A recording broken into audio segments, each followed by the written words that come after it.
Chapter 20. Naaman. This chapter is based on 2 Kings chapter 5. Now Naaman, captain of the host of the king of Syria, was a great man with his master, and honorable, because by him the Lord had given deliverance unto Syria. He was also a mighty man in valor, but he was a leper. Ben-Hadad, king of Syria, had defeated the armies of Israel in the battle which resulted in the death of Ahab. Since that time, the Syrians had maintained against Israel a constant border warfare, and in one of their raids they had carried away a little maid who, in the land of her captivity, waited on Naaman's wife. A slave, far from her home, this little maid was nevertheless one of God's witnesses, unconsciously fulfilling the purpose for which God had chosen Israel as his people. As she ministered in that heathen home, her sympathies were aroused in behalf of her master, and remembering the wonderful miracles of healing wrought through Elisha, she said to her mistress, "Would God my Lord were with the prophet that is in Samaria, for he would recover him of his leprosy." She knew that the power of heaven was with Elisha, and she believed that by this power Naaman could be healed. The conduct of the captive maid, the way that she bore herself in that heathen home, is a strong witness to the power of her early home training. There is no higher trust than that committed to fathers and mothers in the care and training of their children. Parents have to do with the very foundations of habit and character. By their example and teaching, the future of their children is largely decided. Happy are the parents whose lives are a true reflection of the divine, so that the promises and commands of God awaken in the child gratitude and reverence. The parents whose tenderness and justice and long-suffering interpret to the child the love and justice and long-suffering of God, and who, by teaching the child to love and trust and obey them, are teaching him to love and trust and obey his Father in heaven. Parents who impart to the child such a gift have endowed him with a treasure more precious than the wealth of all the ages, a treasure as enduring as eternity. We know not in what line our children may be called to serve. They may spend their lives within the circle of the home. They may engage in life's common vocations, or go as teachers of the gospel to heathen lands. But all are alike called to be missionaries for God, ministers of mercy to the world. They are to obtain an education that will help them to stand by the side of Christ in unselfish service. The parents of that Hebrew maid, as they taught her of God, did not know the destiny that would be hers, but they were faithful to their trust, and in the home of the captain of the Syrian host, their child bore witness to the God whom she had learned to honor.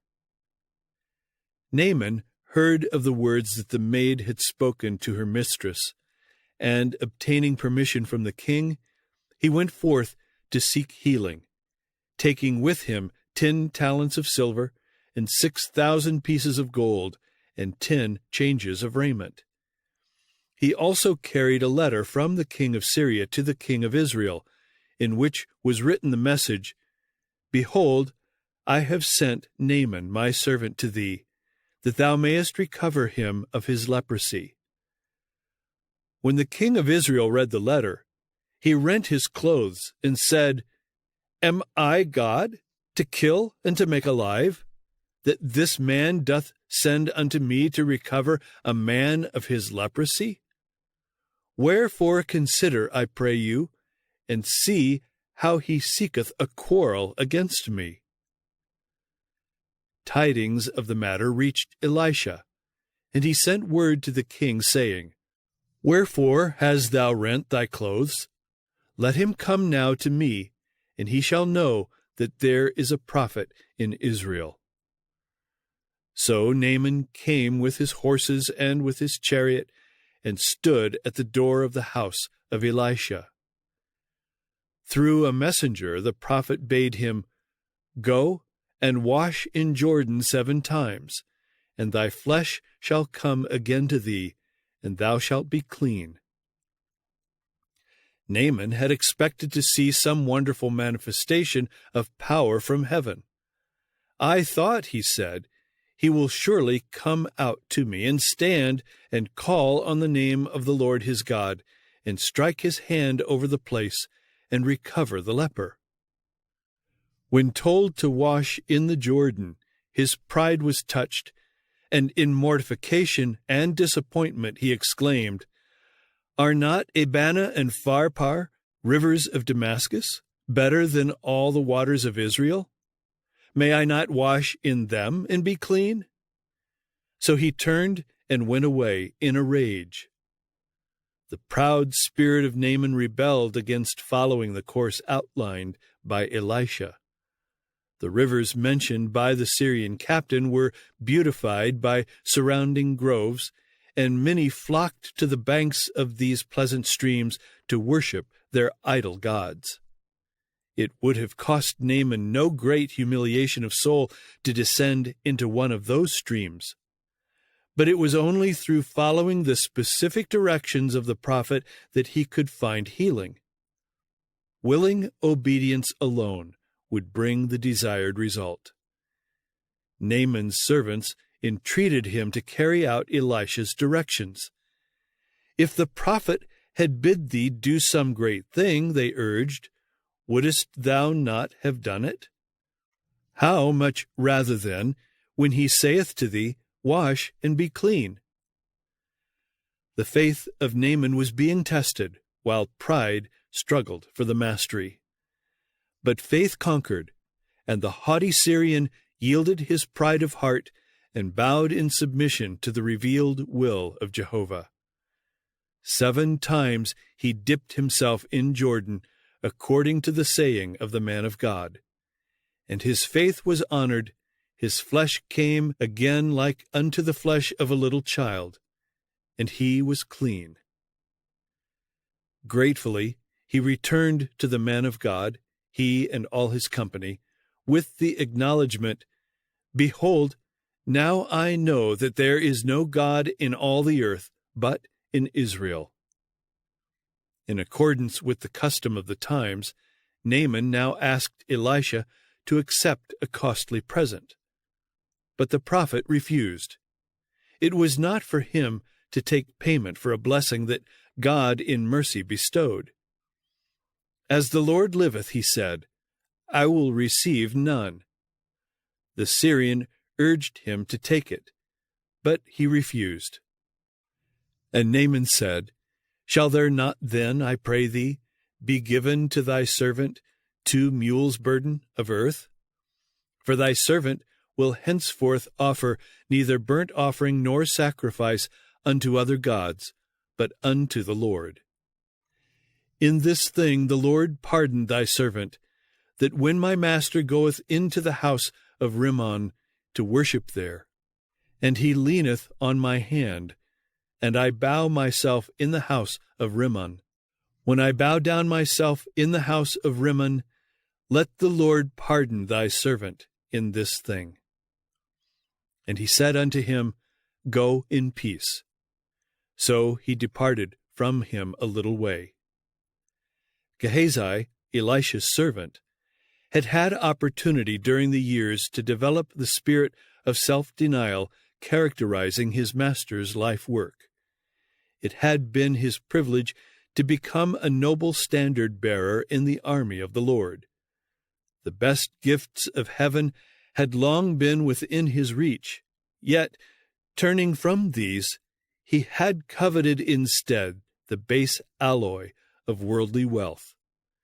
And now the hidden longings of his avaricious spirit led him to yield to an overmastering temptation. "Behold," he reasoned within himself, "my master hath spared Naaman this Syrian.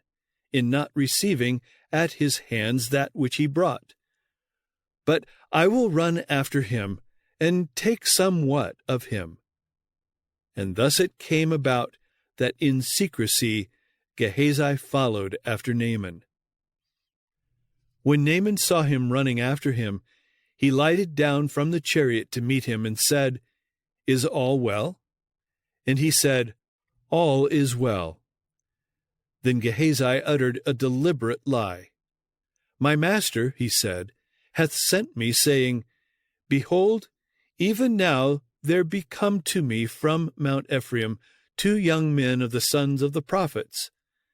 Give them, I pray thee, a talent of silver, and 2 changes of garments." To the request Naaman gladly acceded, pressing upon Gehazi 2 talents of silver instead of 1, with 2 changes of garments, and commissioning servants to bear the treasure back. As Gehazi neared Elisha's home, he dismissed the servants and placed the silver and the garments in hiding. This accomplished, he went in and stood before his master, and to shield himself from censure, he uttered a second lie. In response to the inquiry of the prophet, "Whence comest thou?" Gehazi answered, "Thy servant went no whither." Then came the stern denunciation, showing that Elisha knew all. "Went not mine heart with thee," he asked, "when the man turned again from his chariot to meet thee? Is it a time to receive money, and to receive garments, and olive yards, and vineyards, and sheep, and oxen, and men servants, and maidservants? The leprosy therefore of Naaman shall cleave unto thee, and unto thy seed forever."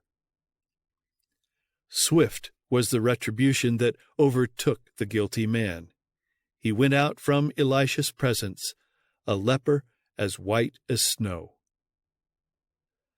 Solemn are the lessons taught by this experience of one to whom had been given high and holy privileges.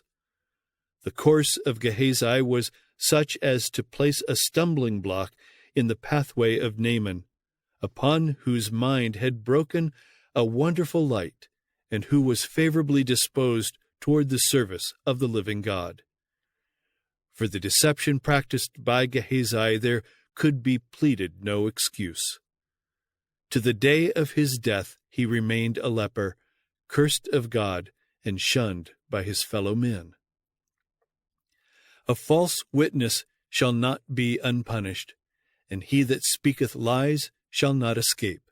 Proverbs 19, verse 5. Men may think to hide their evil deeds from human eyes, but they cannot deceive God.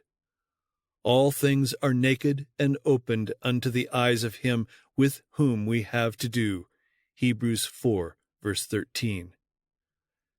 Gehazi thought to deceive Elisha, but God revealed to his prophet the words that Gehazi had spoken to Naaman, and every detail of the scene between the 2 men.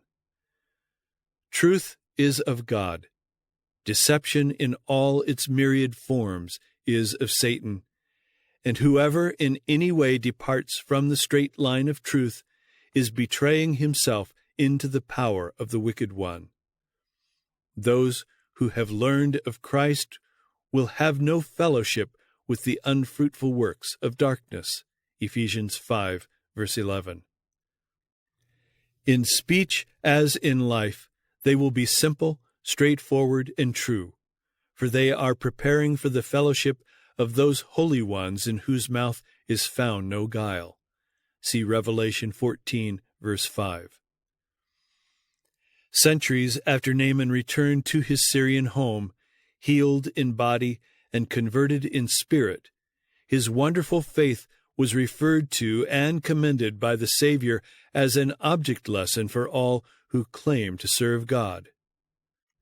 Many lepers were in Israel in the time of Eliseus the prophet, the Savior declared, and none of them was cleansed, saving Naaman the Syrian. Luke 4, verse 27. God passed over the many lepers in Israel because their unbelief closed the door of good to them. A heathen nobleman who had been true to his convictions of right, and who felt his need of help, was, in the sight of God, more worthy of his blessing than were the afflicted in Israel, who had slighted and despised their God-given privileges. God works for those who appreciate his favors and respond to the light given them from heaven. Today in every land there are those who are honest in heart, and upon these the light of heaven is shining. If they continue faithful in following that which they understand to be duty, they will be given increased light, until, like Naaman of old, they will be constrained to acknowledge that there is no God in all the earth save the living God, the Creator. To every sincere soul that walketh in darkness and hath no light is given the invitation, let him trust in the name of the Lord and stay upon his God. For since the beginning of the world men have not heard, nor perceived by the ear, neither hath the eye seen, O God, beside thee, what he hath prepared for him that waiteth for him. Thou meetest him that rejoiceth and worketh righteousness, those that remember thee in thy ways. Isaiah 50, verse 10, and chapter 64, verses 4 and 5.